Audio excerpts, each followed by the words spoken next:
ജയശങ്കർ, ഈ ബസ്സിനെ പോലീസ് സ്റ്റേഷനിലേക്ക് എത്തിക്കുന്ന നടപടികൾ തുടങ്ങിയിട്ടുണ്ടോ?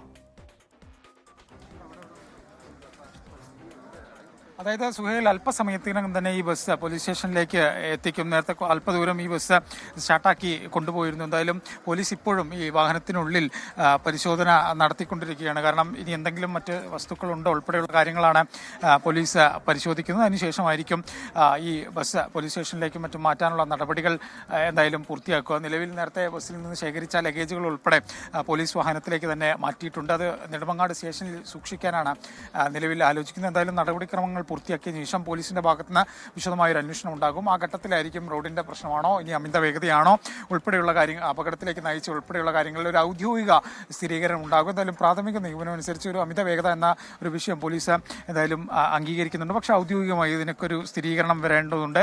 ഈ മോട്ടോർ വാഹന വകുപ്പ് ഉദ്യോഗസ്ഥർ ഉൾപ്പെടെ ഇക്കാര്യത്തിൽ അന്വേഷണം നടത്തുമെന്നാണ് നമ്മൾ മനസ്സിലാക്കുന്നത്. എന്തായാലും വലിയൊരു അപകടം, ആ അപകടത്തിന് പിന്നാലെ നാട്ടുകാരുടെയും മറ്റും അടിയന്തരമായൊരു ഇടപെടൽ അതിന്റെ വ്യാപ്തി കുറച്ചിരിക്കുന്നു എന്ന് തന്നെ പറയും. എന്തായാലും ഈ ബസ്സിലെ പരിശോധനകൾ ഇപ്പോഴും പുരോഗമിക്കുകയാണ്. സീറ്റ് ഉൾപ്പെടെ ഉയർത്തിക്കൊണ്ട് പോലീസ് പരിശോധന നിലവിൽ നടത്തുന്നുണ്ട്. ഈ ബസ്സിൽ നിന്നെടുത്ത ലഗേജുകൾ ഉൾപ്പെടെ പോലീസ് വാഹനത്തിലേക്ക് മാറ്റിക്കഴിഞ്ഞു. എന്തായാലും ഈ ഡ്രൈവറെ കുറിച്ച് ഉൾപ്പെടെയുള്ള വിവരങ്ങൾ ഇനിയും കിട്ടാനുണ്ട്. അദ്ദേഹം ആശുപത്രിയിൽ ചികിത്സയിലാണെന്നൊരു വിവരമുണ്ട്. പക്ഷേ അത് സ്ഥിരീകരിക്കാനായിട്ടില്ല. കാരണം ഈ സ്റ്റേഷനിൽ SH ഉൾപ്പെടെയുള്ള എല്ലാ ഉദ്യോഗസ്ഥരും ഈ അപകടം നടന്ന ഉടനെ ഈ അപകട സ്ഥലത്തേക്കാണ് ഓടിയെത്തുക. അവർക്ക് മറ്റ് ലോ ആൻഡ് ഓർഡർ വിഷയങ്ങൾ അവർ മാറ്റിവെച്ചു. ഈ ഡ്രൈവറെ കുറിച്ചുള്ള അന്വേഷണം പോലും ഇനി ഈ ബസ് ഇവിടെ നിന്ന് ക്ലിയർ ചെയ്ത ശേഷം, ഈ അപകട സ്ഥലത്ത് പോയതിനു ശേഷമായിരിക്കും അത്തരമൊരു അന്വേഷണത്തിലേക്ക് കടക്കുക. എന്തായാലും ബസ്സിനുള്ളിലെ പരിശോധനകൾ, പോലീസിന്റെ പരിശോധനകൾ തുടരുകയാണ്. നമുക്ക് ആ ദൃശ്യങ്ങൾ നമുക്ക് കാണാം. അത്രമാത്രം ആ ബസ് ഛിന്നഭിന്നമായിട്ടുണ്ട്. ഈ അപകടത്തിന്റെ ഒരു വ്യാപ്തി വിളിച്ചൂതുന്ന കാഴ്ചകളാണ് നമുക്ക് ബസ്സിൽ നിന്ന് കാണാനാകുന്നത്. വലിയ തോതിൽ ആ ബസ് പൊളിഞ്ഞിട്ടുണ്ട്.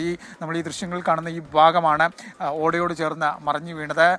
അങ്ങനെ ഈ റോഡിന്റെ ഇടതുഭാഗത്തേക്കാണ് ഈ ബസ് പൂർണ്ണമായും മറിഞ്ഞു വീഴുന്ന ഒരു സാഹചര്യം ഉണ്ടായത്. ബസ്സിനുള്ളിൽ പോലീസ് പരിശോധന നടത്തുകയാണ്. കാരണം അവർക്ക് ഇതിന്റെ സാങ്കേതിക നടപടിക്രമങ്ങൾ പൂർത്തിയാക്കാനുണ്ട്. ഈ ബസ്സിന്റെ അപകടത്തിന്റെ തോത് ഉൾപ്പെടെ വെച്ചുകൊണ്ട് റിപ്പോർട്ട് ഒക്കെ തയ്യാറാക്കാനുണ്ട്.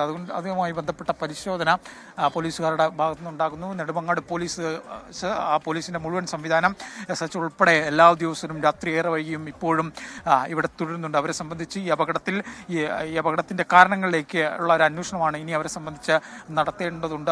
ഞാൻ തിരികെ വരാം. അനിവാര്യമൊരു ഇടവേളയുണ്ട്. ആദ്യം ഇടവേളയിലേക്ക്